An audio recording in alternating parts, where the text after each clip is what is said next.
Good morning, folks. Welcome to the program, All About Cars. My name is Ralph Medeiros. I own and operate Ralph's Auto Center in the north end of New Bedford with my son, Andrew. And there we sell good quality used automobiles, and we service all makes and models of automobiles. So if you're having a problem with your car, good afternoon to go by and talk to Andrew. He's in the lot right now. And we got a great selection of used cars, and we can show you at different price levels. We specialize between $4,000 and $15,000. Excuse me here, because I'm finishing. I was trying to swallow a candy bar here. I brought in for being honest with you, that I brought in with Matt. Dark chocolate candy bar, pretty good, Matt. Anyway, we're located at 867 Church Street, just off exit 5 off of Route 140. Very easy to get to. Not even a traffic sign, a traffic light, or a stop sign if you're coming by the highway. And we'll be there till 4 o'clock. And if you don't, if you have doubts about your car making it, or maybe your wife's car, your son, daughter's car, or a good friend or relative, you should come by and talk to us, because we have an excellent selection of cars right now. We're getting ready, and we can get you through the winter at a very reasonable cost. Most of our cars are priced at, many times you have payments of $200 or less. So it works out in budgets. It's actually lower than a lot of people's cable bills. That's incredible, isn't it? But it's great between your cable bill and your cell phone bill. Your car payment, if you look at a car from us, will be less. And we service the cars out thoroughly. We go through them. If they need brakes, we make them right. We never cut corners when it comes to doing the job right, especially when it comes to safety. We check out many cars, and we'll replace the rotors and the pads and do what's necessary to make sure that the car leaves safe and sound and people have good luck with them. And if you have a problem, because, cars are kind of like people, they get sick. They're a mechanical machine. Most of our cars come with a 90-day warranty. Many dealers only offer 30. Some just offer just the fact that it has to pass the minimum state inspection, depending on the miles of the vehicle. So there are no other implied warranties other than that'll get a state sticker. But most of our machines have a 90-day warranty, which covers the powertrain and other peripherals that are attached to the machine. So there you have it. Now, I've neglected for the last several weeks to mention sunrise, sunset. I haven't been in the game. Today I feel great. Coming back, I don't know what the hell I had, but kind of knocked me down. I blamed it on just the change of the season, but that was part of it. But some kind of bug, but it really affects your sinuses and how you think. And, it's just a blur. So, I came here on the radio and I just forgot to do certain things I do. But at any rate, we'll get back to the routine here. Sunrise today was at 6:58. 6:58. Almost 7 o'clock the sun comes up, huh? And it's not too far away where we'll be turning the clocks back on the first week of November, right after Halloween. But right now, 6:58. We lost 8 minutes of daylight from last Saturday in the morning. Sunset is at 6 p.m. this afternoon. 6 o'clock. We lost 11 minutes from last Saturday evening. So this week, we've lost 19 minutes of daylight. The tide of light is rushing south to the southern hemisphere. So they're they're into spring. Okay, they're planting, getting ready to enjoy spring and summer coming their way. Down in South America, New Zealand, Australia, down in Tasmania, even Antarctica.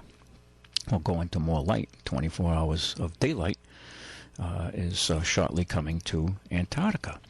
And of course, up north, like us, it's getting darker, and the further north you go here, the higher, you go up in latitude, the darker it gets earlier.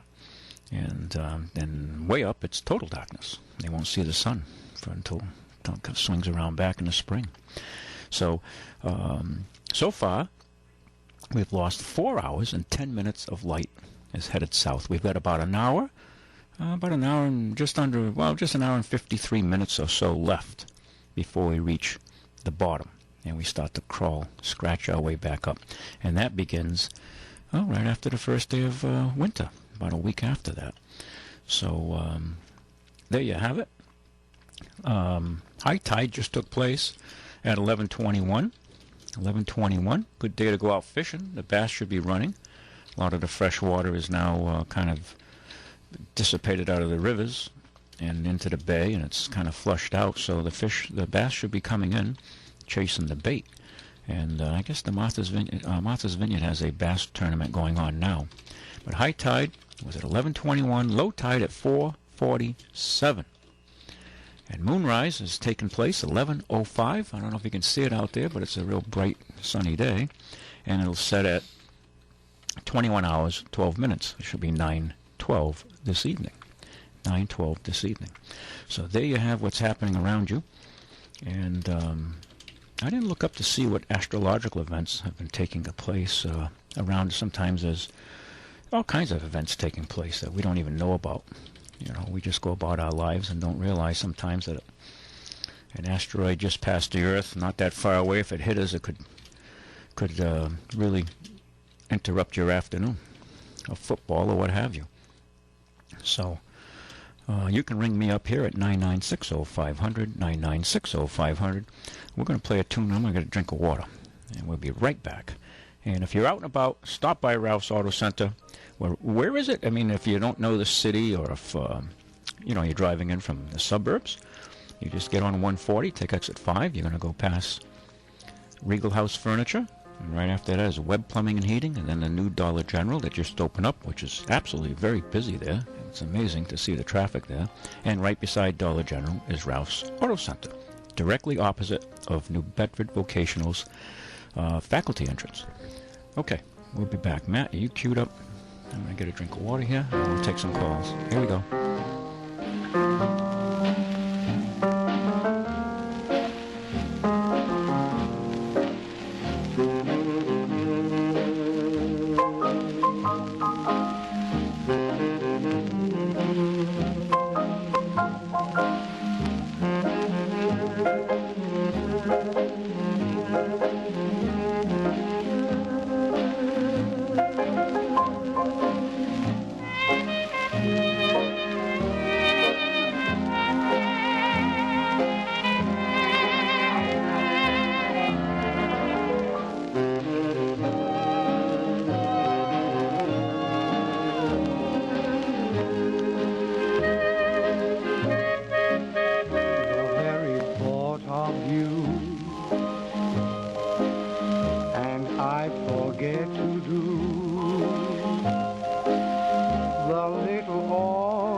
Just the thought of you, the very thought of you, my love.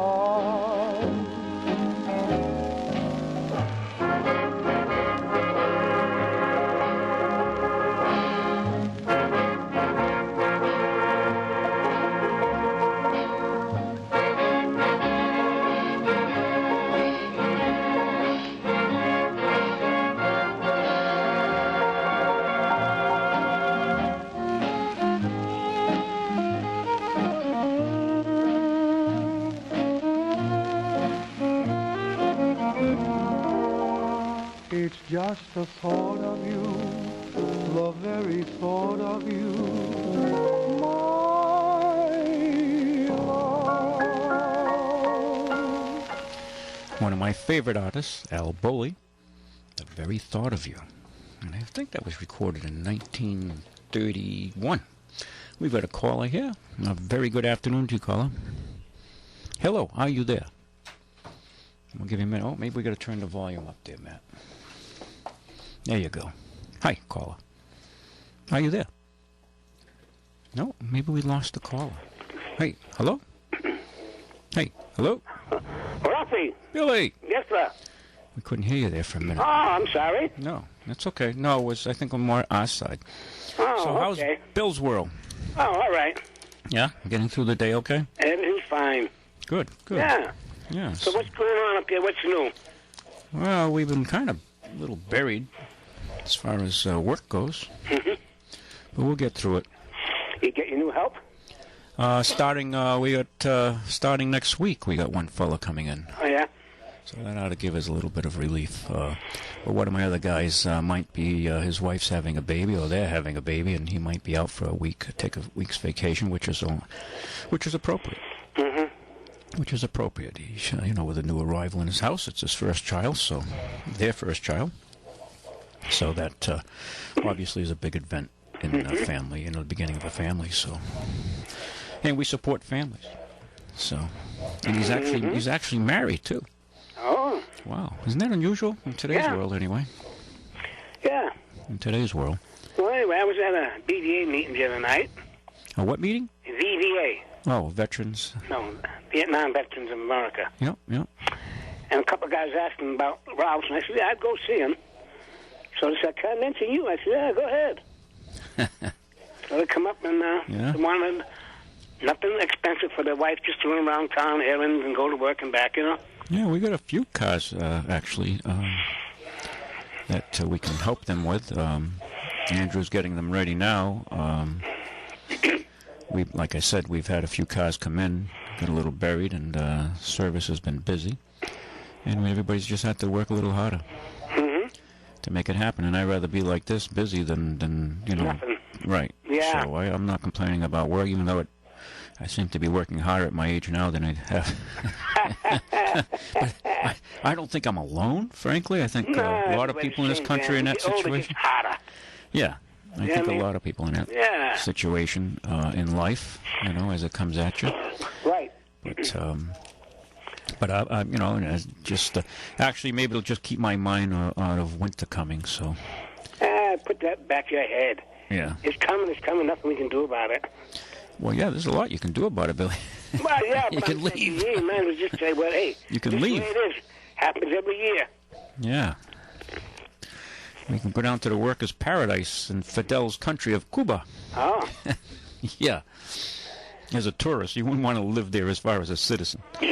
Yeah. You find out what Bernie Sanders... Any American cars I would like, or what?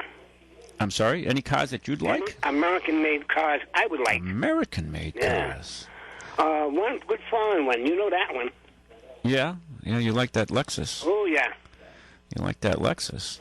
Yeah, that one, all right. The rest, that car got your eyes. But, that car's built really on traditional American values, if you want to look at it that way. Yeah. And also European. American, you're right. Yeah, I like it. It's like a modern version of an American car from the mid-50s, mid-60s. Yep. Rear drive, very sophisticated, very powerful. Yep. Very powerful. I knew what I was looking at when I see it in the car. Oh, yeah, you saw that car with your eyes. You said, boy, what is that car? And that was a Lexus 400. Yep. As soon as I got in, sat in, and looked around, I said, oh, yeah. Yeah, I know. This one I can live with, boy. Yeah. No, that was it's a collage of different cultures. I mean, but they really paid attention to detail. They took the best of American and German cars, for that matter, because the Germans built some really marvelous machines. So you haven't run across any good Lexus lately, then? Lexus? No. Yeah. No. We may have not a Lexus. Yeah, we're trying to think. We did bring in a BMW, though. I've got it's being, these cars are arriving now. Some of them have touched down already, but just so people know, if I have a 2002 BMW, it's a 530 four-door sedan, and it's in very, very good condition. It has 85,000 miles on it. For an 02, it's exceptionally low. It's black with a black interior, if I'm not mistaken. And that car should be priced right around, probably just under 10. I'm not sure. None of these cars have been priced out yet. Yeah. Until we know when they finally, they probably touch down or about to any day. I think I seen the Beamer. I know that's on the lot. Mm-hmm. But that's a nice car for somebody who doesn't want to spend a lot of money, but you want a very nice, luxurious car that's still frugal. The Germans built a very nice sedan, and this 530 is a next size up from the 3 Series. Gas build. or diesel? Oh, this is gasoline. Gas, okay. Yeah, gasoline. This is this '02 Beamer probably could get into it for under 10, which is an exceptionally good value for a nice road car, or it's definitely a cut above without spending all the dough, and that's the we're into selling value. A couple 100,000 miles. Oh, easy. Yeah. The BMWs, they engineer a good car. Yeah, right. They really do. Mm-hmm. The Germans make some nice machines. They have some idiosyncrasies, like all cars. I don't care who makes it. Nah, there's always some little quirk with every make. Right. They all break. They all have it. Just like people, virtually everybody gets sick. And everybody I know dies. Right. So, sooner or later.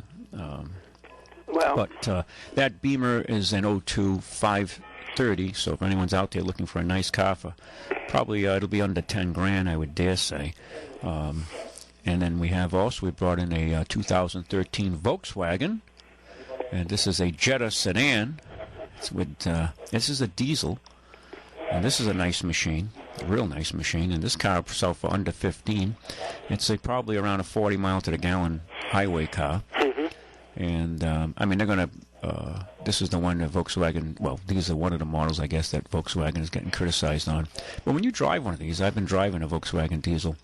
They're a nice ride. I'm averaging around 36 miles to the gallon all around town, and it's really good on fuel. And it's quiet. It's powerful. Yeah. It's just an exceptionally well-engineered car. And once they just do the software update, life goes on. So.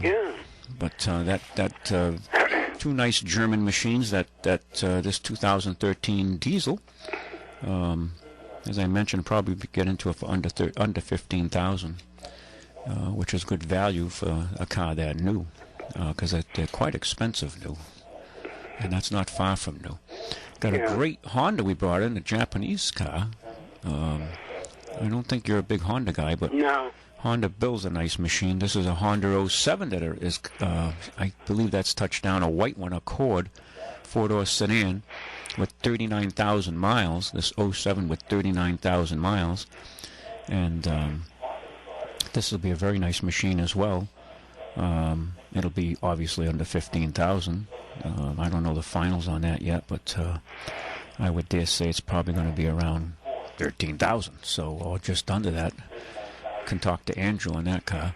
And brought a Ford product in, Billy, a Ford Escape, which is kind of like an all-wheel drive. It's kind of like competes against the RAVs and the Hondas. Mm-hmm. Only it's a little bit bigger. And this is an 06 Ford Escape with 62,000 miles. So that's low for an 06. Mm-hmm. And it's a nice little sports utility vehicle, all-wheel drive. And that car will be selling for under 10. So that makes a nice little car for the winter, or a family car. And it's like a small little SUV without the big gasoline bills. And that car is going to be, I believe that's on the lot, or soon to be on the lot. I don't remember seeing that one. And we had a little inexpensive car, a 2000 Chrysler. You're a Chrysler guy. Cirrus sedan. Remember the Cirrus? It's a 2000 Chrysler Cirrus sedan. And it has it only has 48,000 miles. 48,000 miles, so it's exceptionally low mileage. What year was that one? 2000. Oh. So this is an exceptional. What's that going for? That car is probably going to be around under 6. Oh, goodbye. Yeah, goodbye with low miles. V8, V6, what? V6, small V6, 6. okay. I think it's a 2.6 liter, 2.7 liter. So it's a small. Yeah. 6-cylinder, so it has a little extra torque, but it's still very frugal on fuel. Yeah. But that's a nice car for somebody who doesn't want to spend a lot of dough and wants a low mileage car, and you're not buying all kinds of headaches. Yeah. From, some of these other places you see with, 150, 175,000 miles. That's good for that mileage for that year. Real nice. Oh, yeah, for the year. It's outstandingly low miles. Yeah. an 06 Jeep Commander. Mm-hmm. My friend Bernie would like this. This is a silver Commander leather. This is bombed out loaded. The limited 06 Commander with 78,000 miles, which is very low on that car. And that car will probably sell for sure for less than 15. Mm-hmm. And it's a good value for to replace it in today's money, Billy. That kind of car, that size, and that level of trim, you're looking 45, 55 grand in the different brands out there. So I mean, this represents superior value, and you don't get hit with huge excise taxes, sales taxes, and big insurance bills. So you can have your cake and eat it too without having to pay everybody else for the privilege of driving a new car. Yeah. In an area where people look for value. And I brought in a nice little truck, kind of like your truck. It's an 01 GMC, regular cab, 6-cylinder, 8-foot bed, 2-wheel drive. Ah. 2-wheel drive. I mean, 4-wheel drive trucks, a lot of younger guys want them, but really it's not necessary all the time. No. And you pay really. Thousands of dollars more for that privilege. Right. You really do. I mean, if you're plowing, well, then it's problems with them. Yeah, well, they're much more in maintenance to keep them up. People don't realize, these big trucks are like buying a big boat. There's just more maintenance to them. Right. Ball joints, all kinds of tie rod ends and brakes, tires. I mean, the big rigs, people whale them around here driving, 3 tons of steel. So what's this GMC? What's got for mileage? This little 2001 regular cab GMC pick 'em up as they say, right? Yep. It's a Sierra 1500, Yep. 2-door regular cab, and it's got 90,000 miles on a 01, 2001. So that's very low mileage, and this car is going to be probably, if you ask me what's going to sell for, I would say probably just around 7,000 or just under 7, and it's very clean. I'm driving it now to test it out, and it runs spectacular. Good. So that's some of the ones that just arrived, and we got others too. I'll get into a little later, but. Well, all right, Rob. Here's one for you now. You ready? Yeah, go ahead. Listen closely. Yeah, listen closely. Okay, I need the audience to help me out. Steering wheels on a car. Say that again. Steering wheels on the car. Steering. The steering wheel. The one on the car. We turn your car. Yep. Right. Yep. Okay. Today's wheels are shorter and they're fatter. Shorter? You mean they're not as wide? They're not as big. Right. They're probably 13 or 14 across there. Right. Yep. Now, the older cars, the wheel is a little skinnier. Yep. And 16 across. Yeah, and sometimes more. Yep. Okay. Yep. You're on track. Yep. Sometimes now, bigger, actually. We used to put this black leather or any color you could get, and you put it around the steering wheel and you wrap it with the lace. Yep. Okay? I remember that. All right. Now, that will fit today's cars. It fits my caddy. It fits my truck, okay? Mm-hmm. Now, I'm going to put this on the ambassador. Yep. Okay, I get over there. We put it there. It ain't going nowhere. You ain't going to get it on there. So you couldn't slip the cover. Wider. Now, it's wider and about 5 to 6 inches shorter, right? Okay. Now, you can get this on there, but do you know how you can do it? Well, wait a minute now, just so I understand you right. Yep. You're trying to put this leatherette steering wheel cover over the wheel of your ambassador. Yep. But your ambassador steering wheel is a big one. Is a bigger than what that one was designed for, I guess. Yeah, because it's designed for the newer cars. So this leatherette steering cover, does this have the gimp you have to lace in there? Yes. Yep, okay, we call it gimp, right? Am I using the wrong term? Yep, right. I remember being a kid in Butwood Park, making those gimp-type things in crafts as a kid. Wrap them around. It holds that wheel nice and tight. It's not like the other kind that they slip on it, you know what I mean? Right. Okay. The only way I'd see out of your dilemma, Billy, you'd be kind of like when you boil a lobster. You've got to heat it up. I thought I had you today. That's how I did it. That's how you did it? I put in a boil of water. Yeah, but like a lobster. There. I took a big spoon. I held it down because it floats to the top. Yep. So I held it there for 10 minutes. Wow. It was boiling. I took the pan outside, hold it with a pot holder. I dumped it into the ground. I couldn't grab it. I grabbed it quickly and shook it. And Dennis was with me. I said, "Come on, Den." I grabbed the top. He grabbed the bottom, and boy, it slipped on there. As slick as could be. Yeah, now when it cooled off, it was okay, right? Well, it was still a bit warm when I put it on the wheel. Well, no, I know. Okay? I mean, it wasn't ice cold because you couldn't do it with it that way. Oh, I know. But now that it's cooled off, it didn't rip or anything, did it? No, it did not, because it's good, strong stuff. I pity the poor SOB who goes to try to take it off. So I held the top on there. He took it and stretched it, no problem. It went right around that wheel like it was made to be. Yeah. Well, lucky we didn't have two individuals scalded with hot water. I didn't think you'd get that, damn it. Because I seen Pam at Charles the other day, and I was telling her, you don't get this one. She said, see if you can get him with this one. Yeah, well, we do things like that sometimes. We have to get the job done. I didn't think you'd get it, really. You know? Because you talk to a lot of people and say, that ain't going on there. No way that's going to go on there. No, you got to think out of the box, Billy. Right. So you're an old timer. You think of things like that. Some of the younger people, they don't have that get it done type can-do attitude, you know? And my son says to me, hey, Dad, this ain't going to go, you know. This ain't going to go. I said, wait a minute, boy. Let me boil this thing and then watch this. Yeah. And I boiled that sucker, boy. I mean, it was hot. Yeah, I'm sure it was. I ain't taking it out of the pan. I just took the whole pan. I just dumped it on the ground because it's so hot. Yeah, and we got to be careful. I took it up quickly with my finger, and I shook all the water off of it. And I said, here, let's go. I grabbed the top of it, put it around the wheel. He took it from the bottom and stretched it down and cut it up. So we lined it just right with that heavy part on the bottom. Went together. Yep, I got you. Yep. Make sure that was on the bottom of the steering wheel. And then, because you can't move once you got the sucker on there. And then we did it, and what we did is I took one end and I folded on at the other end as he kept wrapping it. So there's no, like, it wouldn't be sticking out because it was sticking out. Let me ask you, though, when the cover went around the wheel, the lacing didn't have to pull it tight, or it just snugged it up because it encased the wheel fairly significantly? No, we just tucked it up. We didn't bury it. Yeah, you know what I mean? But it held around. It went around. It's not. It wasn't going nowhere. It was on there. Oh yeah, I'm sure. You know what I mean? I'm sure it's not going to slip. That's for sure. Because I had an old one that we took off, was all ripped. That was 3 inches wide and 6 inches longer than this other one. Yeah. So, you know, I said, well, boy, what are we going to do here now, you know? I got a question. Wait a minute. You can soften leather, we'll boil it. He said, you're going to boil the thing? I said, yeah, no sweat on it. He said, well, I don't know, Dad, but go ahead. I got a few for you in the audience. You ever hear of who came out with flexible floating power? They used to call it flexible floating power. Plymouth. Huh? Plymouth.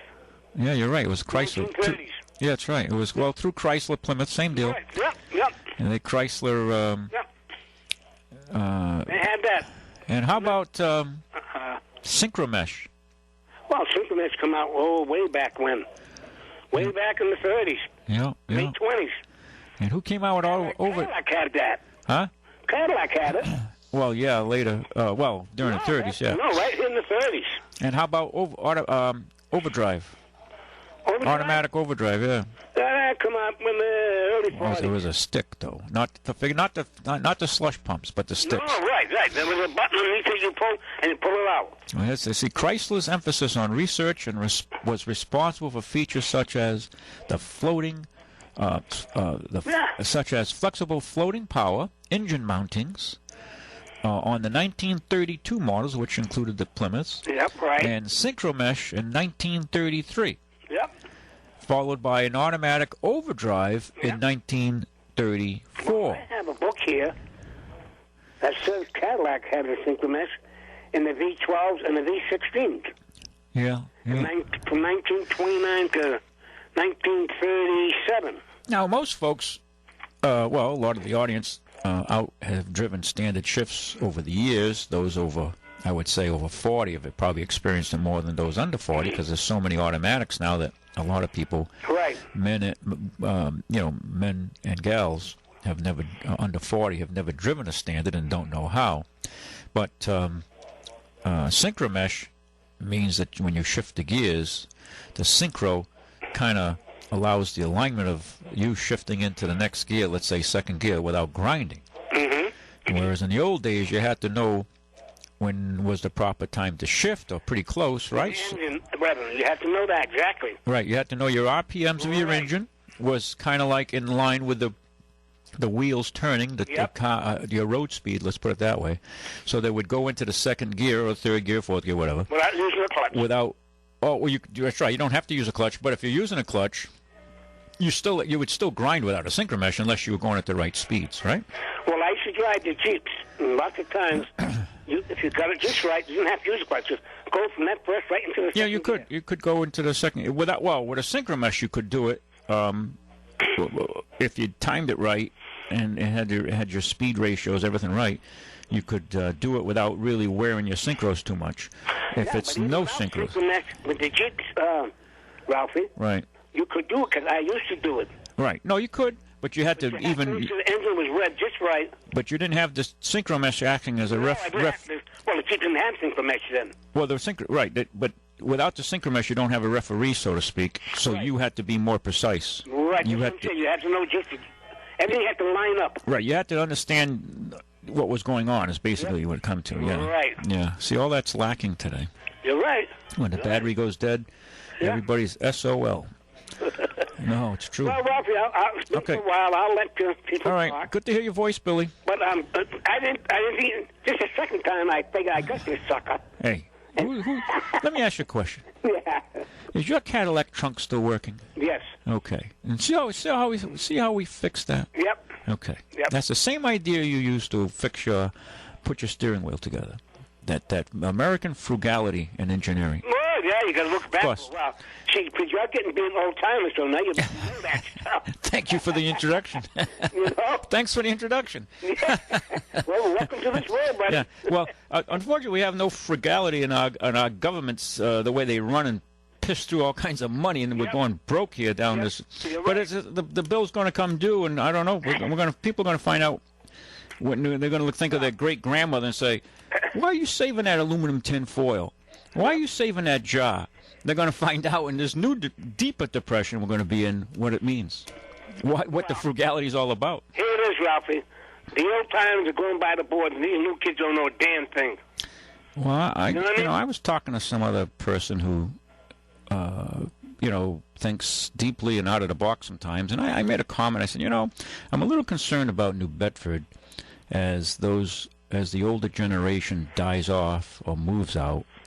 The ones who were around in the city, built the city, worked in the factories, who are retired for the most part, and maybe have some small jobs because Social Security isn't paying enough, and certainly isn't going up, and they're screwing us there. We'll get into that a little later. That's right, again. But as this large part of New Bedford dies off or leaves to different areas, if they don't, move to a different part of the state or the country, I don't know. I don't see solid stock coming in compared to the stock that's leaving. Okay, and there's always a future. It's just I question. Hey, Ralph, here's another one for you, right? Go. I was cleaning my Buick. Yep. I'm going to a Buick show on the 24th of this month. Yep, you're 41. Yeah. Okay. And I'm going with a chrome polish around the window frames. Because of a little chrome bead around those? Yeah. Yeah, okay. Not doing a good job. Yep. So I looked at it and I said, wait a minute, I'm going to get the fine steel wool. Boy, that cleans it up in a minute. Yeah, you should try. You ever tried Never Dull? I tried that, but once that sets into that chrome of that metal, Yeah. even when you rub them with your fingers in that chrome polish, it don't take it right good. But if you take a fine. a very, very fine wheel, number 4, Right. and you go across it, that takes that off, and then I put the wax. Right. You might want to look at find some fine bronze wool. Bronze wool, because it won't leave any filings that'll rust onto the paint or onto the glass and leave rust. If it gets damp, that little fine 00 steel wool will leave rust marks on the paint, and sometimes they're a bitch to get out. If you use But when I use them, I'm very careful not to hit the paint. You know what I mean? Well, no, but the little when you're using that very fine steel wool, it's inevitable as it breaks down the little fibers to the steel. Basically, it's steel wool. It'll What I do is I clean it off real good, Yeah, you have to blow it out with an air gun or something. And, well, I have an air gun, and then I wax it, you know? Yeah. Yep. Yeah. All right. But there's another little trick that if you get it out, that will take it off nice and easy, and you don't have to scrub hard. Well, I've seen people use some crazy stuff to... Well, yeah, but no. You can ruin chrome if you go I've seen them with some of that stuff. I've seen people put, deformed plastic bumpers using different chemicals. I mean, Oh, God. Then they come by and ask, can you fix this? Can we fix it? Yeah, we got to replace it. Oh, come on. Yeah, well, you burned a hole through it. I mean, come on. Yeah. I mean, you would have had better results using Drano. So. Hey, okay, Rocky. All right, Billy. Yeah, all right, so I'm the chump today, but I think I told Pan now I got him this time. See you later. Bye. Hey, I'm back in the game, Billy. Yeah, I got to be careful. Yeah. All right, bye. Thank you. Okay, Billy's always an interesting call. No, I'm feeling better this week. God, the last 3 weeks is, I don't know what, and a lot of people have been sick, but this just affected my mind, my thinking, and my overall attitude. Very good afternoon to you, caller. How are you with us? How you doing, buddy? Conrad. You talked up and Jesus say, oh, dag nabbit. I'm waiting for Billy to say, dag nabbit. And you go off on... So how are you doing down there? Holy crap. How you doing down there, Pastor? Doing all right? Yeah, I bought into a pawn shop. Yeah? To keep busy with one eye. Yeah, that's what I can do because I have a legal background and teaching. I take no crap, and I have a gun. So he has a 25. I have a 9mm. So it kind of works out. It's just to keep me busy. You have a Glock? So, yeah, but yep. Because I worked at Bridgewater, you know that, and Falmouth PD, Westport PD. I did drug work. Huh. Yeah, and Tisbury. So that way, it's where I met my wife. Yeah. So it's like. Billy sounded more like, oh, we both have bronchitis. You're right. Something's going on here. All of us have, like, phlegm. Yeah. But Billy sounded more like Gabby Hayes. What a hoot. So I always want to touch base with you. Love you to pieces and your family. And you get better. I just want you to know that, yeah, things are... No, I'm back up, Billy, Ralphie. So I'm glad. Yeah, no, wow. I've been... The last several weeks. All of us. I went to the ER, and they said, nah, it wasn't bronchitis and some kind of flu. Yeah. But like H1N1, yeah. So they said you caught it early. And we can't give you a flu shot because they assume it's a flu. So I went, great, just be miserable, get tussin, and just... I don't know if I'm going to do a flu shot this year. I don't think... Yeah, no, they put mercury and antifreeze in it. I mean, explain that to me. And bad eggs. Yeah. No, I don't know. The more I hear about these flu shots. I know. I never want to lose touch. Anyway, if you can find a 650 Triumph trophy, something like that, a 500 Triumph trophy, not the remakes, they're $15,000 for a remake. Yeah, the newer ones, ones, you let me know. I saw it. Used to be 500. Now they're 15,000. I went, ow. You know, it's funny you said that because I saw a Triumph motorcycle. I was in Connecticut, and I stopped for a coffee because I was kind of falling asleep. And late afternoon, and I saw a Triumph. It was an inline 3-cylinder. What a different, I mean, a very, very handsome-looking machine. I looked, I go... Very much. There were all these bikers were there, and I pulled up with my little diesel Volkswagen, and I pull up all these bikes. You said you're enjoying the VW, yeah? Yeah, and I pull up between all these bikes and Harleys and all kinds of bikes, and I go, wow, what the hell is that? I said, that's a straight... Wow. A straight... like I thought it was a 4-cylinder. No, it's a straight 3-cylinder. But it was really, you get online, look that bike up. What a handsome. And Motor Guzzi, they were on the sides like that. Yeah. Well, the Motor Guzzi, but this was like in line between your legs, okay? And and it was, you have to look at it. It was just the aesthetics were amazing. Yeah, the aesthetics were beautiful. I mean, it was just just very well engineered. And now I hope the bike's built in England or Europe. I don't think it's an Asian built bike. The only thing they screwed up was Lucas rubber parts. They deteriorated. Lucas. TR3 Triumph. Lucas Electronics. Up to TR7, the rubber was the rubber, Ralphie boy. The rubber was the least of their worries. The rubber was the least of their worries. On Lucas Electronics, their rubber was the least of their worries. Their electronics sucked. I mean, I don't think I'd fly an airplane. I'm going to tell you, Ma, you said the S word. Yeah, I know, but if you were in an airplane, forget it. With Lucas Electronics, I wouldn't get on board. Forget about it. Arcade, or a marine engine. You Yeah, cars were a disaster with Lucas. SOS, dive. Yeah, Yep. their coils shorting out, electrical switches melting. Oh my God, Lucas Electronics. Oh my God. Yeah. Oh, plus, what did I have? A Fiat. Oh, Jesus. Fiat. Joseph and Mary. Fix Fiat. it again, Tony. Same wiring problems. Those guys must have been so horny, man. They just whooped it. Same thing. I had nothing but meltdowns. I had a bunch of Fiat. Well, you know, I love you to pieces. come around noontime, all that vino in the morning, you know, kind of. I know. You try. Both of us have phlegm. Yeah. Anyway, you better drink more water, Ralphie, or more vodka. Take your pick. For your family Thanksgiving. I always want to keep in touch with you. All right. Is that okay? Yep. All right. Keep in touch. God See you bless later. you and Andrew and the family. All right. Have a good one. Let's see. Very good afternoon to you, caller. Hey, how are you today, Ralph? I'm well. Hey, you know, I was thinking, this is always dangerous. Yeah, you with me? I'm on one. Huh? Yeah, okay, good. Good. Can you hear me? Yep, I can hear you now. Yep. Yeah, you know, I said I was thinking, and that's always dangerous. That's thing. dangerous, yeah.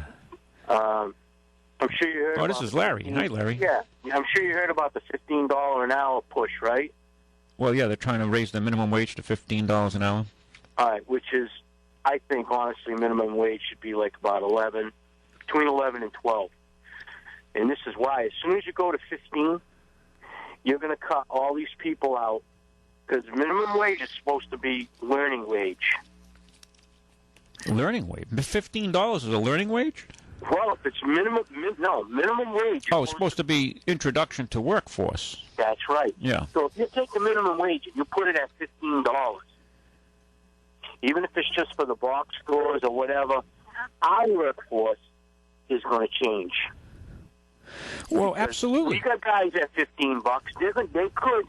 Not that. Well, usually the guys that do shit like outside stuff like we do and mechanic stuff, they're into that. They're not into the box stores and the other thing. But economics is economics. Listen, So you can't legislate. If they go to $15, that's going to change the entire workforce outlook. And the people that are pushing hard for this 15 could be the biggest losers out of them all. Absolutely. Well, they're people they're advocating for will be the biggest losers. Is what Biggest you're losers of all because they're going to lose their jobs because there's so many guys out there that are $15, $14, $15 range in the outside field and in this area, only because it's not Boston. If it was Boston, it'd be a lot more. right. That are going to look at those jobs and may take them. Now, if they take them from the guys that have absolutely no experience outside and they try to come to us, you're going to train that guy for $15 an hour? Well, you're going to create more illegal activity under the table at that rate. Okay, you're going to foster the underground economy more. You're going to do that too. You're going to do. Yeah. This is why. It's going to be different. Every time you have government intervention to a beyond a certain degree of acting as a referee, you get the opposite results. The war on drugs, we got more drugs. The war on poverty. Yeah, look at the thing with the Narcan and then the more. Well, we have the war on drugs, we got more druggies now. The war on poverty, we have more people in poverty. Yeah. The home ownership programs, we have the lowest levels of home ownership, I think, since the 60s. All right, so every time the government intervenes, beyond acting as a referee to make sure there's fairness in the marketplace, we get huge distortions. And these are the realities, and I don't care if you're left, right, just read into it, start paying attention, and see what's happening. They don't want to hear that, though. Oh, I know. Like I say, you could push for that minimum wage, but it's not at 15. Comrade, they're into their own ideology. In Boston.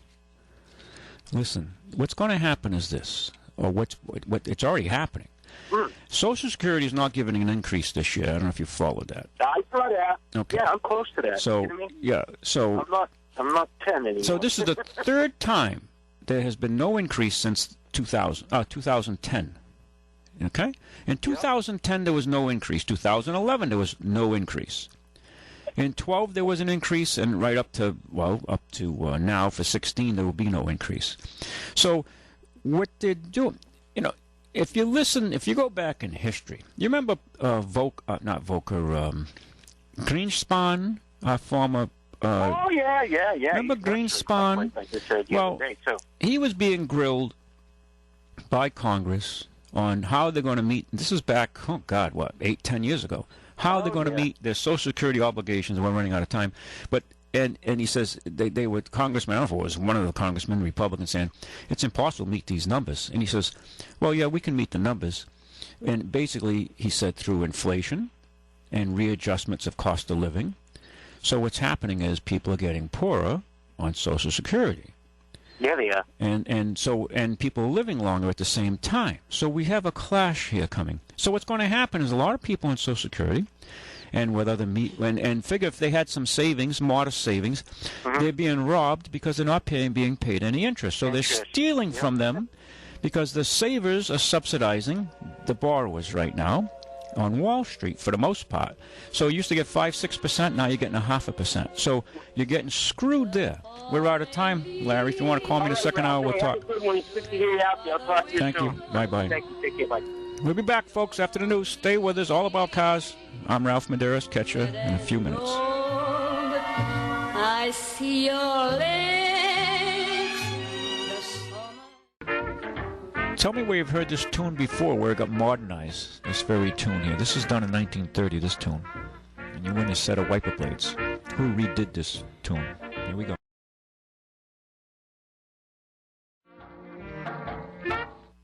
Great tune.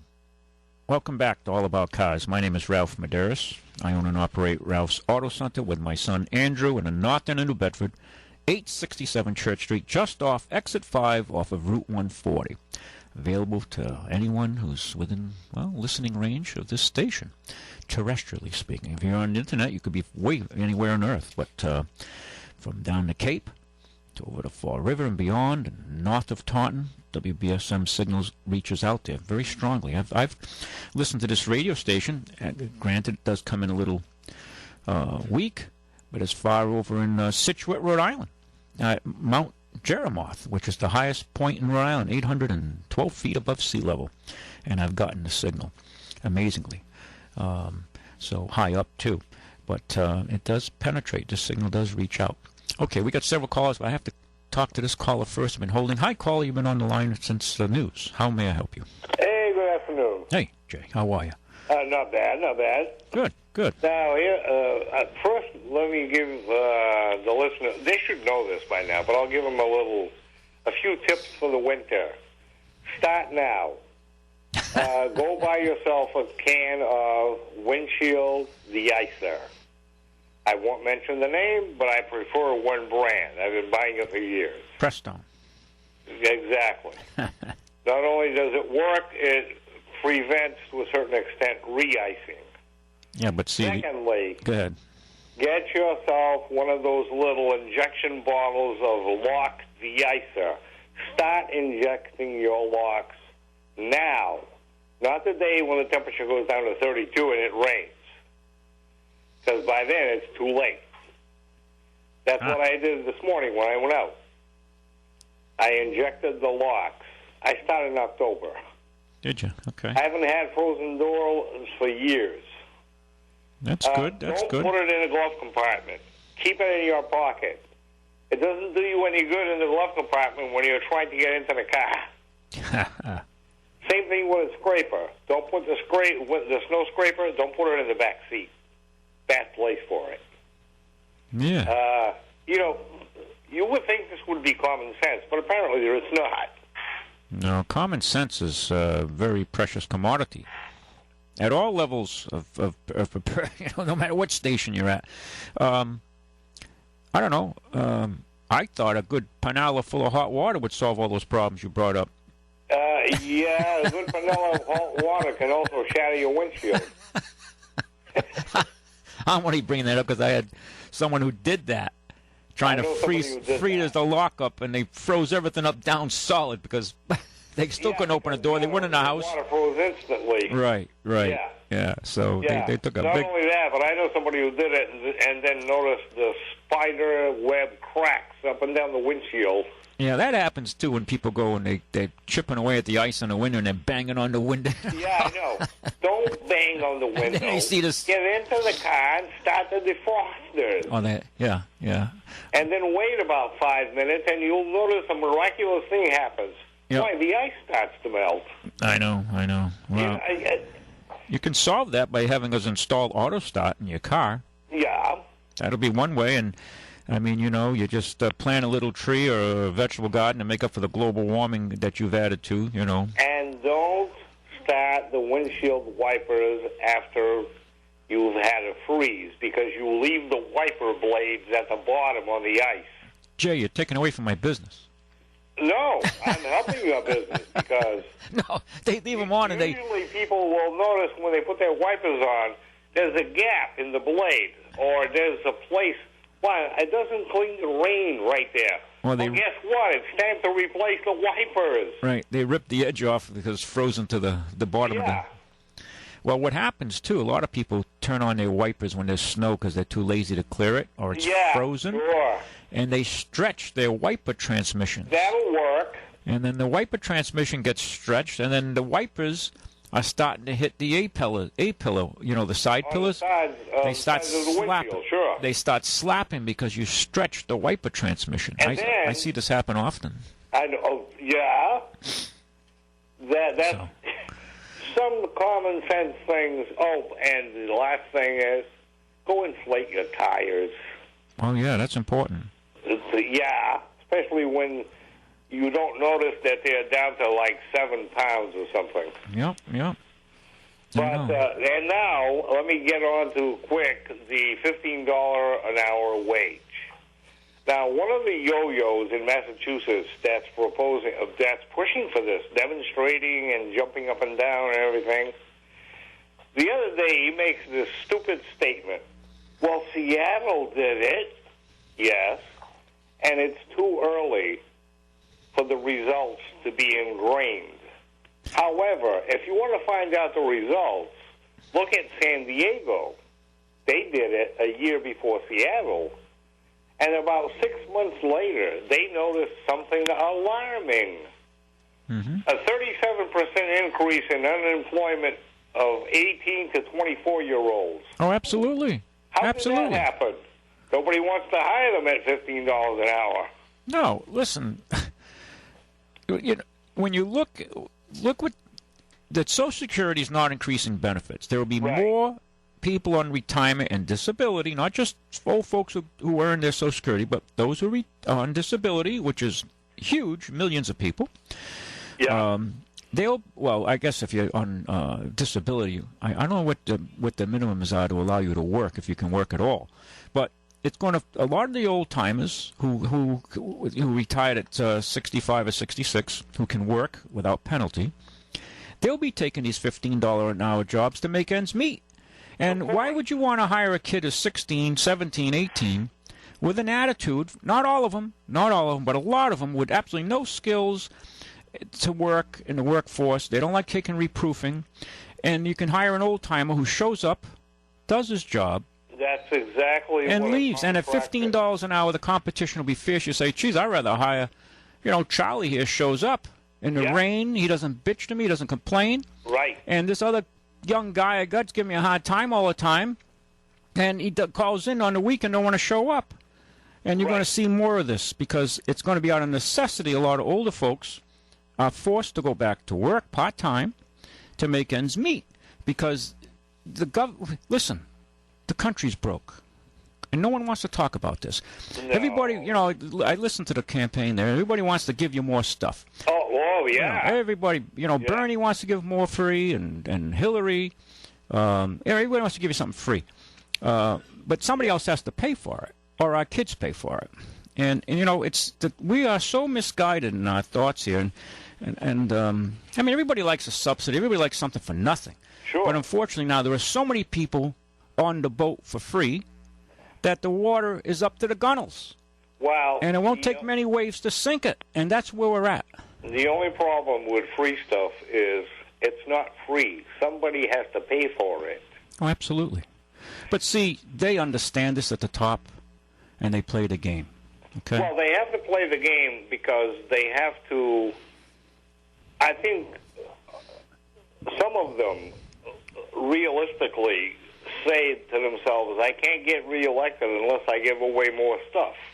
Oh, absolutely. Absolutely. There's no questions about that. Yeah. And you're right. Bernie Sanders and Hillary Clinton were tripping over each other to give away free stuff in that so-called debate.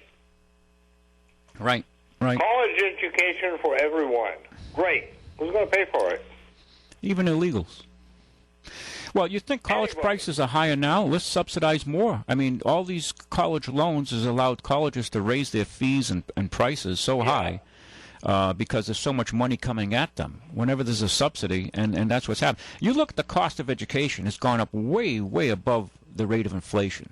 So you have to ask yourself, where's this money going? Well, it's going to all the administrators and the professors. I mean, they got a good thing going there, and frankly, a lot of them, the universities and colleges throughout the country are very varied, in what they teach.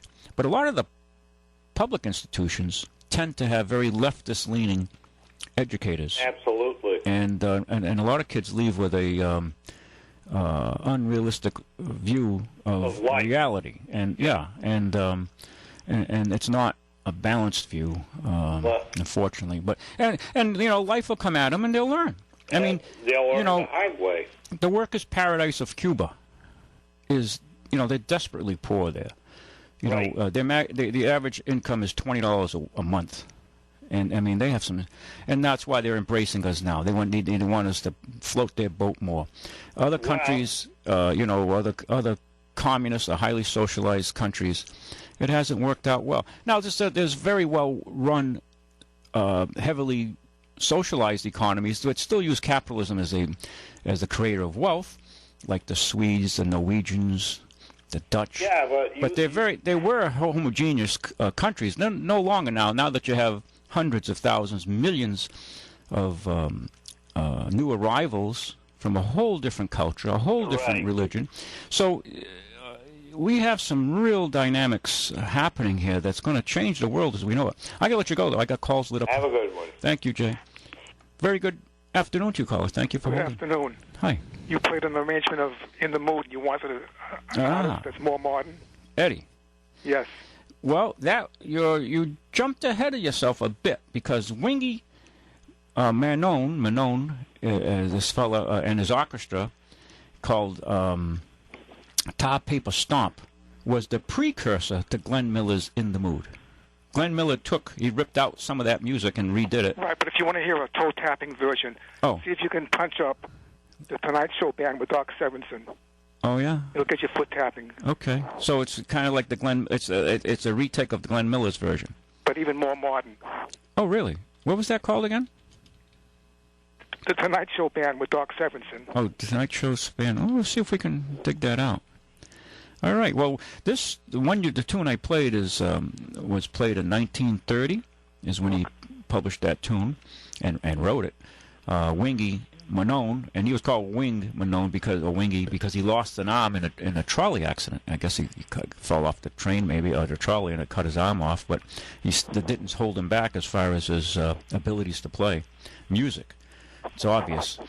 And he did that stomp in 1930.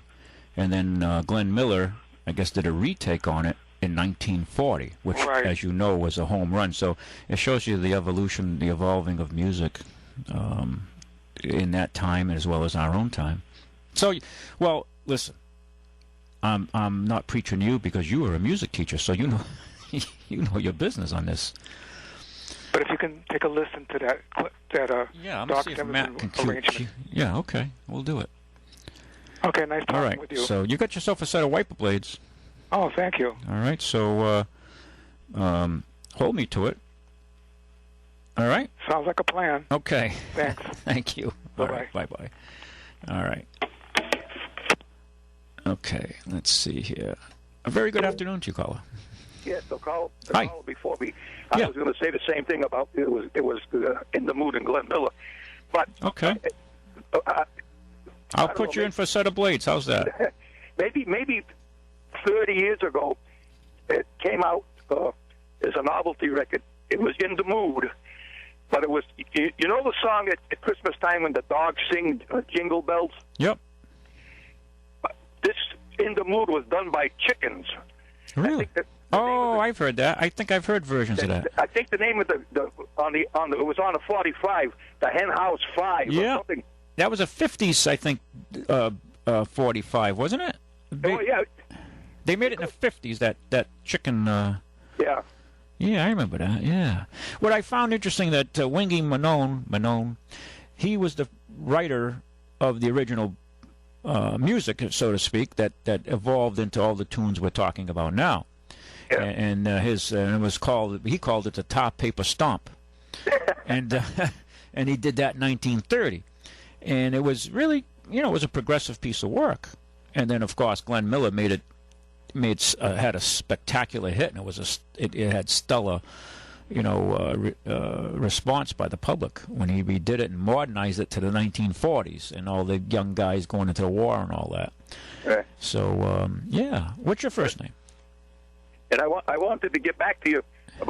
It was either last week or 2 weeks ago you played the Zing Went the Strings of My Heart. Yeah. That was a good arrangement. Oh, isn't that a beautiful tune? Yes. Yeah, that's one of my favorites. Zing Went the Strings of My Heart. I'm trying to look it up here right now. I should have it in my mind, but I didn't recall. But that is one of my favorite tunes.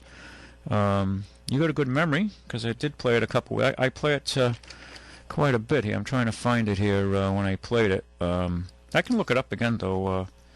But that's one of my favorites. I'm trying to figure what version I played though. I'm trying to look it up. So yeah, you don't remember who? Oh, Richard Hember. Zing Went the Strings of My Heart. It's a beautiful tune. You're right. That's one of my nice. Yeah, that's a good tune. I don't know who wrote that though. We're gonna have to look that up, Matt. Give Matt work out here today. All right. Thank you. What's your name now? Put you in for a set of wiper blades. What's your first name? Richard. Richard. Have you know where we're located? Oh yeah, I've been there. I've done business with you. Okay. Richard, I'm gonna put you in. What kind of car you got, Richard? A Toyota. Toyota. I know Ed had a Nissan. I don't know what he's driving now, but I'll pop in on Monday.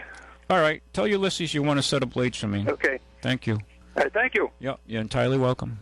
Bye-bye. A very good afternoon to you, caller.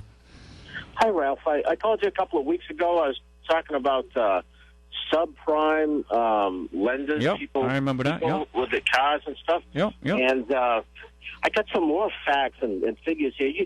You might be familiar with some of it, but I'm sure some of this is going to surprise you. Go ahead. The length of the loans and stuff. And it says, let's use a real life example. Jonathan and Marcelina, real people, they live in the Bronx. They struggled to get back everything they lost during the last financial crisis. Finally, Marcelina declared bankruptcy. Soon after she declared bankruptcy, she got a solicitation in the mail. The pitch, reestablish your credit, plus buy whatever car you want. She took the bait, and they now own a 2011 Hyundai. Thanks to a 20% plus interest rate on the loan, their monthly payment is $600. $600 on a 2011 Hyundai? Holy crap. That must be quite the Hyundai. It goes to show you the ignorance, their economic ignorance, correct? Yeah. To go back in the hole?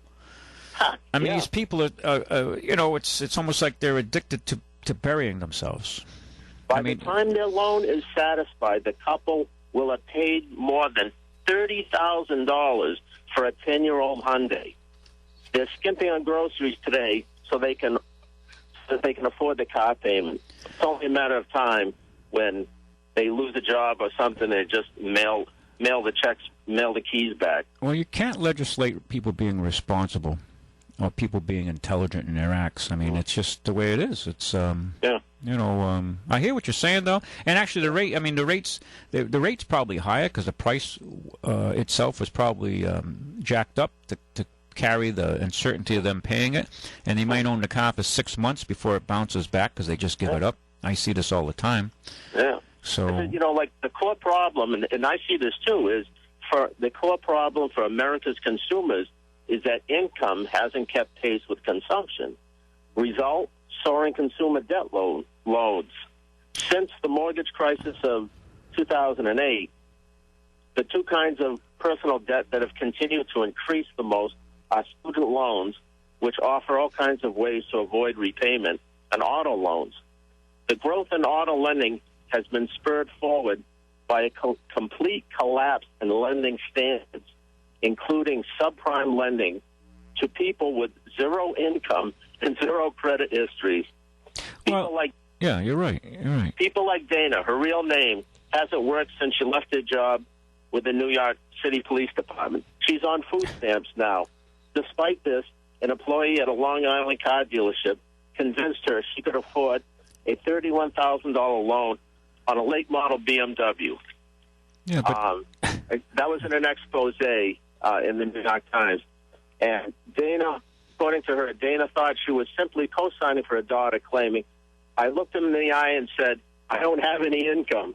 And he still, had the loan. But, they're saying it's because of the low lending rates that the banks get the money from the Fed so cheap. Banks and bonds, that's right. And they make huge profit margins, but also the risks are very deep. The returns are there, but the deep side is the risks are there. That's why the rates are so high.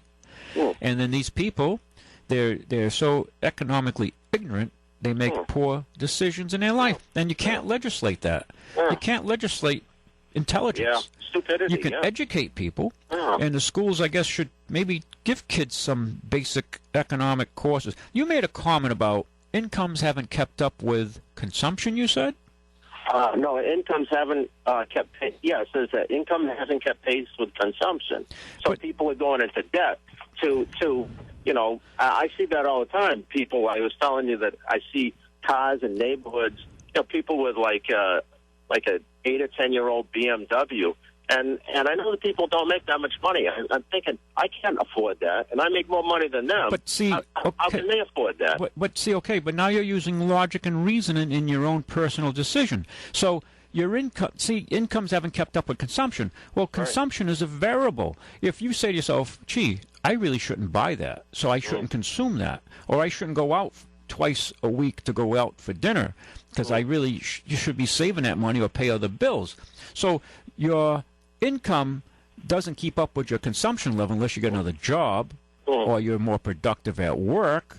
So that statement is people have to reduce their consumption in relation to their income, and a lot of Americans have a mental block on doing that because they don't seem to realize or accept how poor they're getting.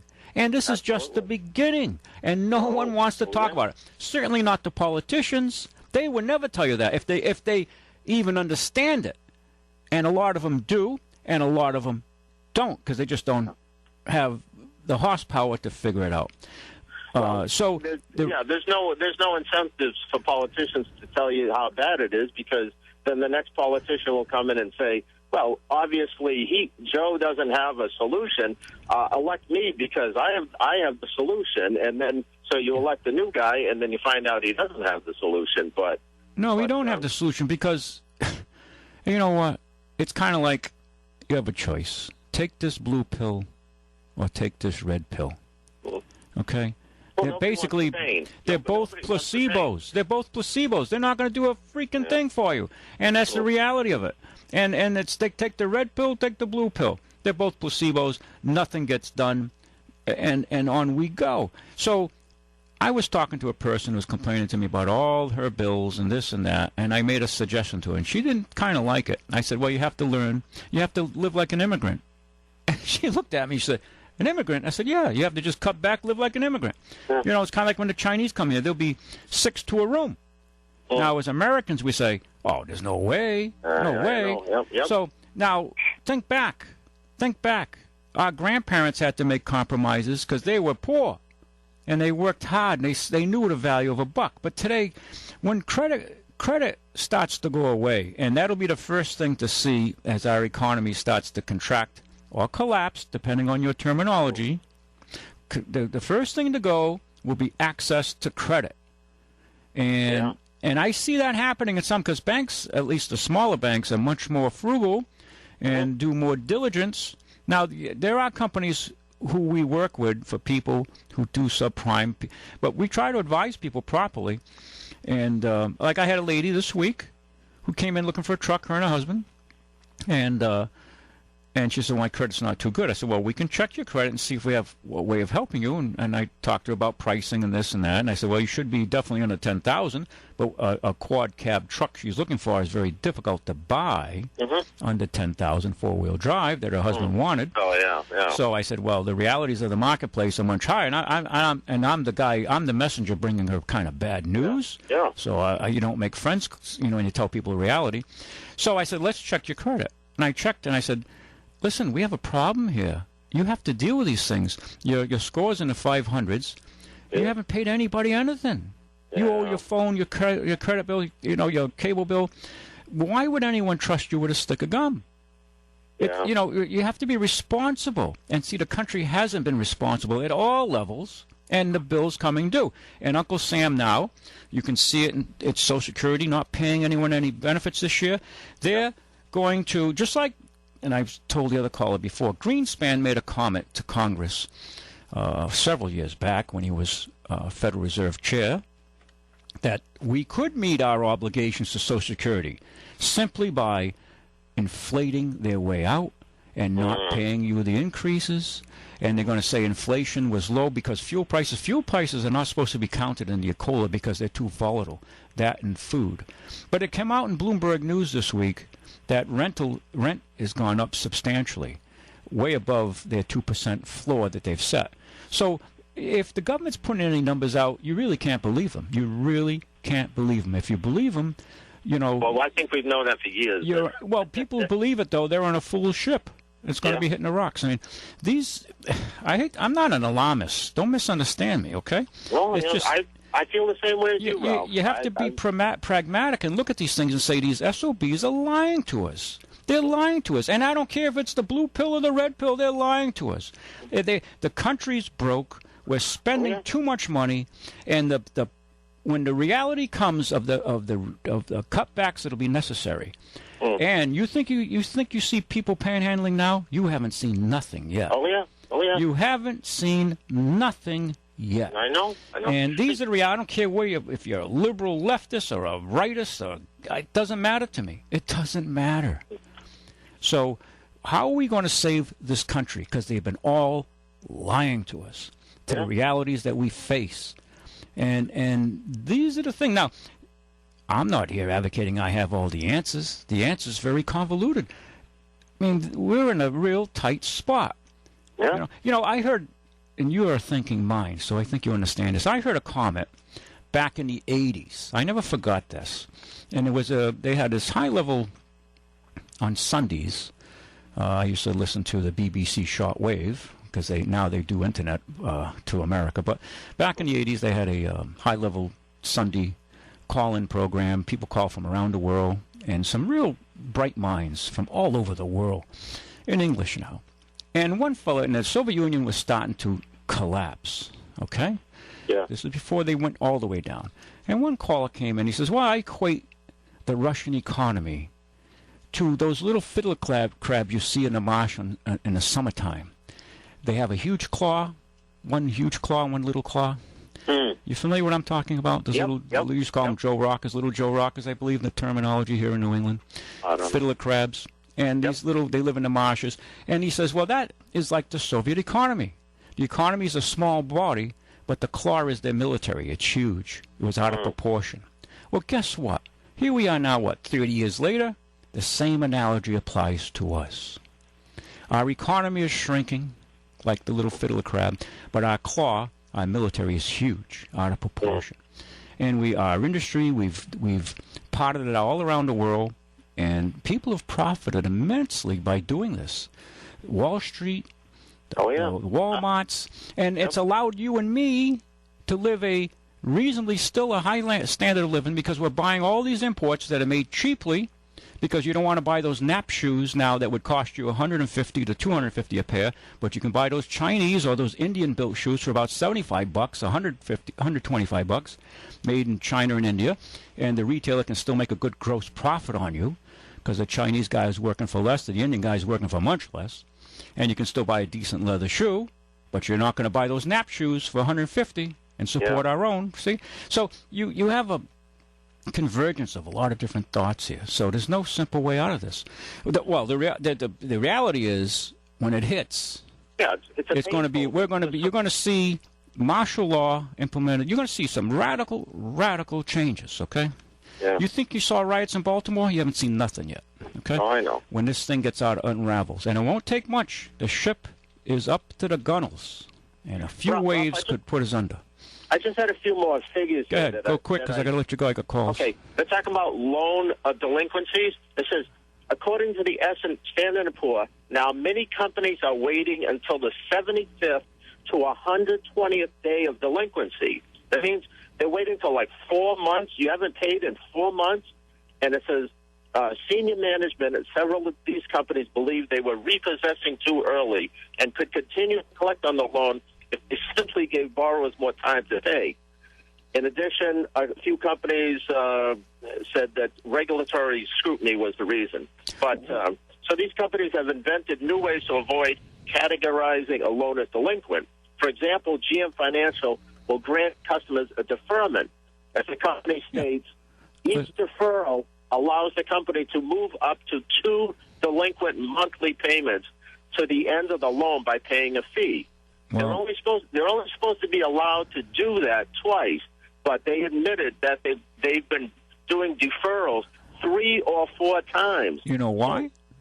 They know why. They don't want to declare it on their balance sheet that it's a formal delinquency. So they keep pushing the can down the hill, kicking the hand. I can't believe it. I always thought the repo man was right there after 31 days. Depends now on you. Now they're talking 2.5 to imagine. Depends on the institution. Not paying for 4 months, and then they grant you a deferral, and they grant you a deferral 3 times.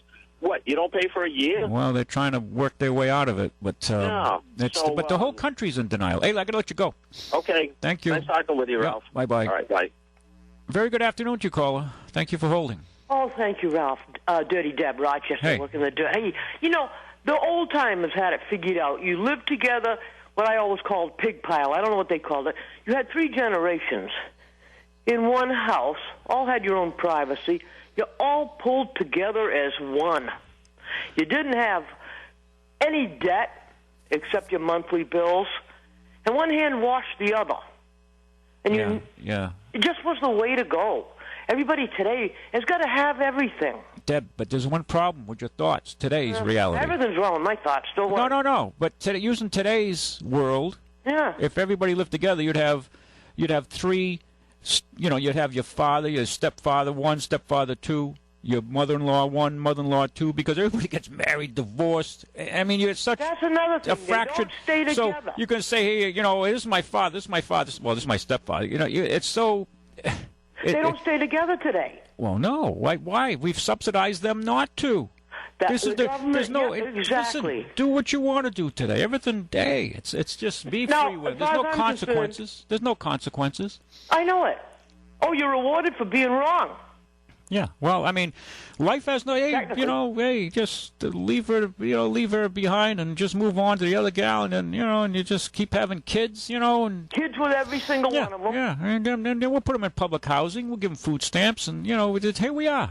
This is the realities. It's a mess. The girls get out of high school. They even did it way back to have a baby so they could get a free meal ticket, and then they don't care about the guy. They figure they got it made. I'll get through life, right? I got a kid, and that's that. Now, how I handle it is I keep my life as simple as I possibly can. Well, that's good.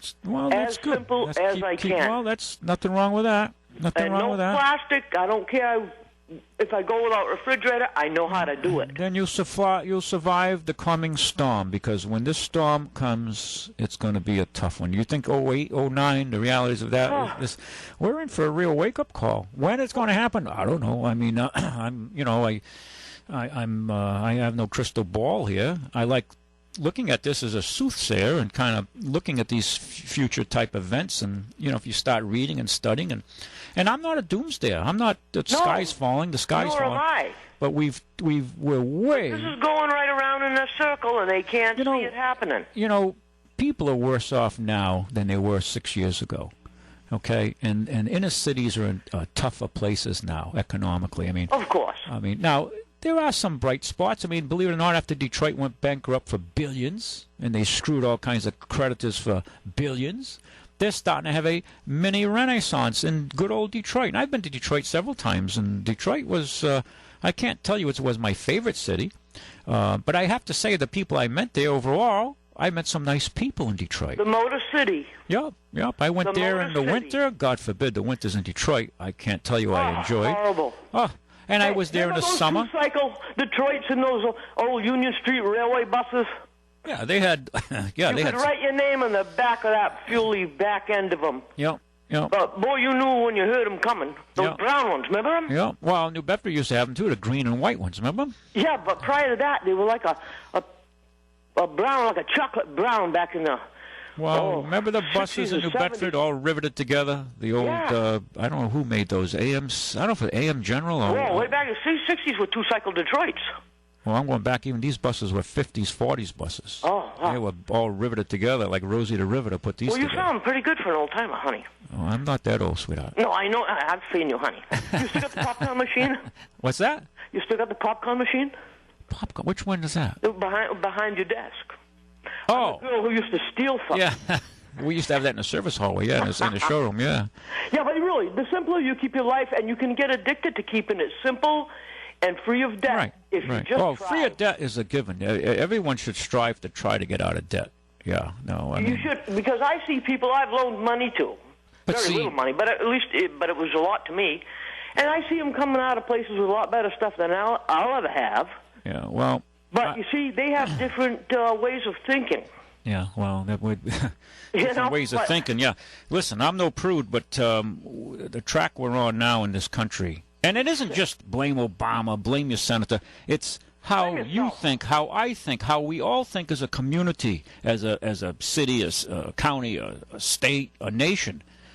There's so much wrong thinking out there, and it isn't. Our leaders kind of condone and also they push it haven't and changed subsidize. Me. Well, you have to do the right thing for yourself and make it happen. No one else is going to do it for you. Well, I think like all these homeless, I see this panhandling. You know, when I was listening to Kent Pittman this morning and Chris McCarthy talking about, panhandling and all this and doing surveys, and it was an interesting morning conversation they had going. And I was coming off exit 4, heading to the shop, and there was a panhandler used to be at that exit right where Kings Highway is, be out there panhandling. And I looked today, he wasn't there, but all his water bottles, all his garbage he left there. And I said, well, hey, welcome to the realities of being in the city nowadays. And I said, that SOB should have, when I see him there, I say, listen, I won't give you a nickel until you pick up your garbage here and be more responsible. And if you're going to help these people, it should be quid pro quo, where they do something, give back, go pick up litter. Would be a good, get these guys organized. What's wrong with getting something back from what you give? Instead of just Building 19 right before they closed, there were teenagers and their parents. So the parents were probably in their 40s just about, because the teenagers, they were pretty much full-grown kids. They were kicking rubbish underneath my four-wheel drive and laughing, all their fast food rubbish, laughing. And the parents were laughing with them. They didn't know we were watching. When they finally looked up, they all straightened up, walked out. I mean, that's out in the parking lot. So it starts at the top with some of them. You can't let these... It's just crazy. It's crazy today. You've got to live small. You've got to stay in control. Hey, I got to go, honey. Have a good week. Let you go. Give us a call here, 9960500, 60500, 9960500. Talk about what's in your mind. We're running out of time. By the way... if you're in the market for a used car, please give us a shot. Put us on your shopping list. If you have a car, if you're all set, you know someone who is looking for a car, give them a referral. Send them to Ralph's. And we'll take good care of them, and they'll come back and thank you for the referral.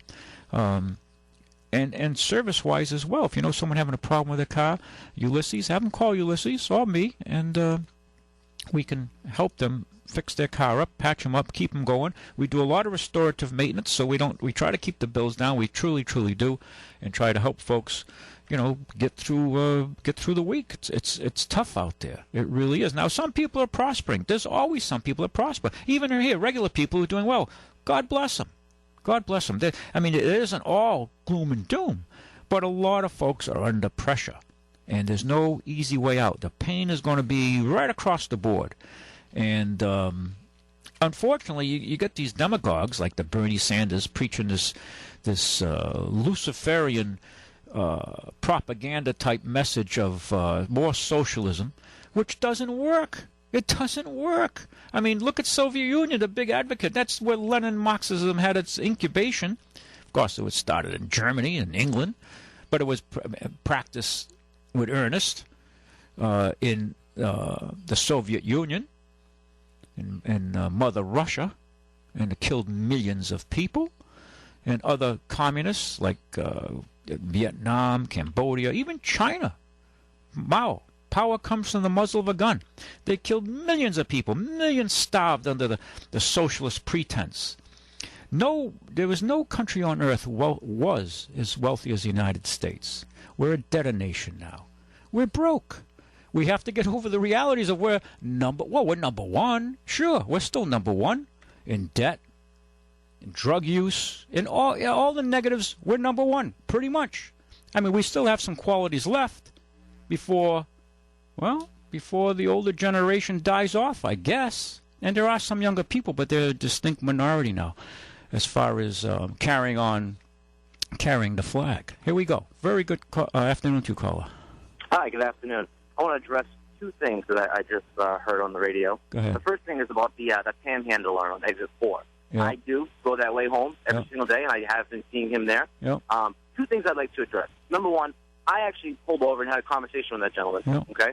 And I found out through questioning him, not by judging him, that he lost his job, which then in turn he lost his home, and then he had no money, so he is forced to panhandle. Now, with that being said, is he educated or not? We don't know. Is he a drug addict or a user? We don't know.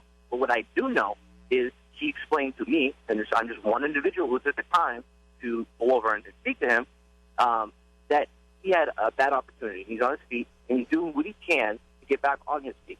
Now, the trash that's underneath his feet that most of us have recognized and seen, and you yourself have seen, we don't know that's his trash. We don't know that.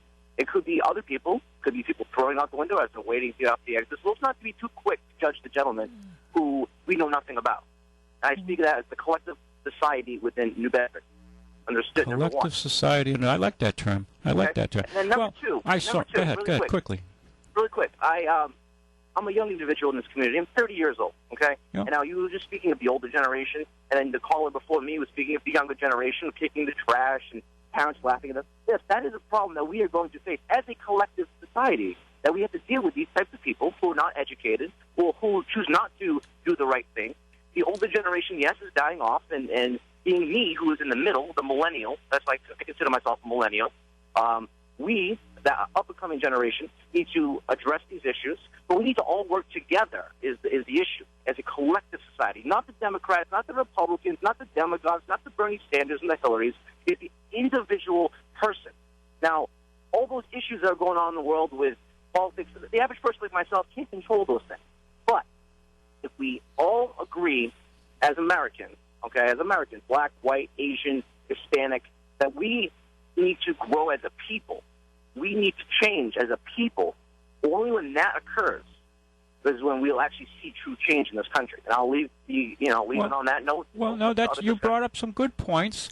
I'm a little cautious on your use of collectivism, okay? Because so far the collectivism that we've been having hasn't been working. Okay. Now, when I don't know. I mean, speaking about the gentleman, and it's really not a big issue. Is he did have every time I went by, he had a water bottle in his hand. So when I saw the bottle, I personally gave him water bottles as I was driving by. Okay. Well, then money. Because I understand that most people who are panhandlers, they tend to have drug problems. I gave him water, and I gave him leftover food that I had in my car for my lunch. Now that's honest to God truth. Well, that's good. That's good that you're a soul that way. I've helped people out like that myself.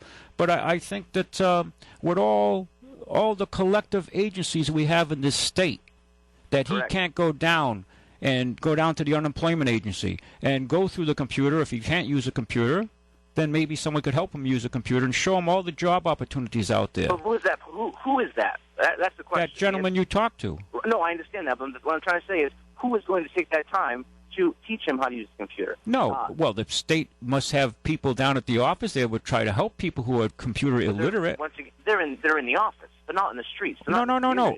But he has to go down to the unemployment office. He does. Oh, I'm sure he's collecting a check, I would assume. Well, I would assume as well, but if he's panhandling for nickels and dimes, I don't think he's collecting anything. Well, maybe he ran it out, but if he did, you know what? I've run ads, and I just can't find qualified help. There are plenty of ads out there for menial jobs that people are not filling, and I think we have a problem here. We do, and if you look back at what you said a few moments ago about Bernie Sanders, I mean, his policy is $15 an hour minimum wage. Now, can that get done in our country? I don't know. I'm not against raising the minimum wage. Me neither. But what it's going to do is, I'm a school teacher, and it's going to bring me down. Okay, and they want to close the wealth gap between the rich and the poor, and I'm all for that. But you're not rich. I'm not rich. No, I'm not saying that school teachers. Neither am I, for that matter. Well, we're rich in a sense. My view of being rich is if you're gainfully employed. Right. Saying we're both gainfully employed, so we're fortunate in that aspect. And I won't disagree with you. Right. But I don't. And Bernie Sanders. Some of the things he hits the nerve. The big banks, I understand his pain. The trade deals, I can go along with him. But I've had the opportunity to be in communist countries. And I've seen the realities of communism or heavy socialism. And it's not for me or any thinking person who has any intellect to realize that it doesn't work. It doesn't work. By making everybody poor, and then, hey, you and I would do well on the Politburo. We would. We absolutely would. No, you and I would do well. I mean, we'd have our caviar and our Courvoisier, and we'd do well. The masses wouldn't. And that's the realities of heavy socialism and communism. And I respect your view as far as your compassion to these people. Don't misunderstand me. I'm not trying to be mean-spirited here. But it's these people, if we had all the social agents in the city of New Bedford, we can't go out and pick these guys up and say, hey, guess what? We're going to pay you the minimum wage, but you're going to pick up litter. You're not going to sit on your butts. You got to. It's quid pro quo. You got to get something. You have to give something. That's all. At the end of the day, who's going to round them up? The Gestapo? I mean. Well, you know what? That's part of the collective now, right? All the agencies we have, we can have some kind of. If you're going to clean up the streets in New Bedford and change the composition here. You have to. You want something, you got to give something. You got to put something back. Otherwise, you don't belong around here. Get out of here. Absolutely. I mean, I agree. The man's doing a great job. If you ask me my personal opinion, I'm not a resident of New Bedford, but I live, right in the outskirts, and I think he's doing a great job trying to. Well, he's got a hard job. I'll be the first. He has an extremely hard job. Yeah, I agree. Any mayor, any local politician is going to be faced with different issues, and specifically, I mean, you just can't, getting back to what you said about going to the working, the menial jobs and stuff. We all understand that. But we have difficult social issues, and I respect you coming into the conversation, and have an exchange. That's good. That's what we need. We agree to disagree on points, but we dialogue. That's right. I agree. And being the extreme age difference, I don't know. I'm just randomly calling in. I don't know. Well, you're 30. I got you by. I've been around twice as long, so maybe I got a different view. So I'm like an old barnacle on a rock, I guess, but that's okay. I just hope my generation realizes that the importance that we need to step up and we need to have a dialogue with the elders and the youth, and once again come together. But unfortunately, there's more apathy out there. I got to let you go, though. Thank you. Come on back for more in the future. You got it. Take care. Thank you. Bye-bye. Folks, well, okay, we're running out of time here. Those other callers can hold. I'll talk to you offline. But listen, look me up. I need your support in this community. It's difficult for us to survive without your support. And if you don't drive a car, at least refer people to us. Come see us at Ralph's Auto Center in the north end of New Bedford.